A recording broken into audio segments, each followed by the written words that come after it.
At kamusta? Kamusta ang muli sa lahat ng ating mga subscribers, followers, family cards grinder, ganun din sa mga Repa Pips natin, ka-vapors, at lalo na sa mga bago nating katambayan. Full video tutorial tayo, Infinix Hot 11 Play o Hot 10 Play pala. Paano ko ba gawin at paano ba ako gumawa ng charging pin? Baka sinabi nyo, dinadaya ako di ba? Papakita ko lang sa inyo. Saan napakadali lang. Marami nagsasabi sa akin. Ang dali lang ng ginagawa mo, kuya. Ang dali lang ng ginagawa mo, bossing. Ang dali lang ng ginagawa mo, panot. Marami nagsasabi sa akin ganyan di ba? Tapos mga nagko-comment, napaka-simple, basic lang yung ginagawa mo. Kaya papakita ko sa inyo kung paano ba ikinakabit at kung paano mag-repair at magpalit ng charging pin Infinix Hot 10 Play. Simple lang to Simple na unit lang to. Hindi pa to yung mabigat ng mga unit. Kaya ipapakita ko lang sa inyo at i-remind ko lang din naman sa inyo na follow your own decision and follow your own ways. Okay? Hindi ko decision yan. Kung ipapalo nyo yung ating tutorial, video tutorial natin, bahala kayo sa sarili nyo. Bahala kayo sa buhay ninyo.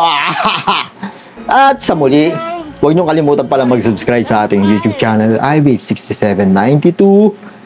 Ulitin ko, my YouTube channel, iVape6792. Nandun yung ating mga blagadag, yung video tutorial natin, mula sa lahat ng klase ng gadget.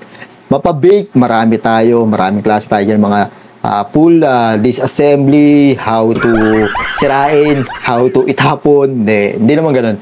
How to repair and how to troubleshoot. Nandun yung ating mga video tutorial sa ating YouTube channel, iVape6792. At ako nga pala ay isang pambansang tambay o kaya batugan. Medyo maganda yung ganung words. Batugan, tamad, tambay. Walang ginagawa sa buhay, kundi matulog, tanghali gumising, kumain, magkape, at umupo buong magdahapon, magbisi. Yan, papakita ko sa inyo rito yung ating kung paano tanggalin yung ating charging pin ng Infinix Hot 10 Play. Di bali, hindi ko po unit to. Di bali, sa customer natin to. Kaya shoutout ko muna kay Bossing kung mapapanood mo yung aking video tutorial, yung iyong cellphone na Hot 10 Play, yung ayaw mag-charge or kaya yung fake charging, ayaw magkarga like ng zero balance lagi. Parang kayo, diba, pag walang pera, zero balance lagi. Ito yung problema nung charging pin ng Hot 10 Play ng ating Repa Pips na customer natin. Kanina yan, pinakita ninyo sa ating reels na yan. Kaya pinapakita ko na lang dito sa ating video tutorial para makita ninyo kung paano yung step by step, kung paano gawin, at ano yung mga kailangan nyo i-prepare, at ano yung mga kailangan nyo gamitin. At syempre, yung ating mga second step pala ng ating video tutorial. Yung how to pull disassembly, nandito na rin yan sa ating video tutorial. At dito sa aking Reels video, may mga ina-upload ako mga full video and sense.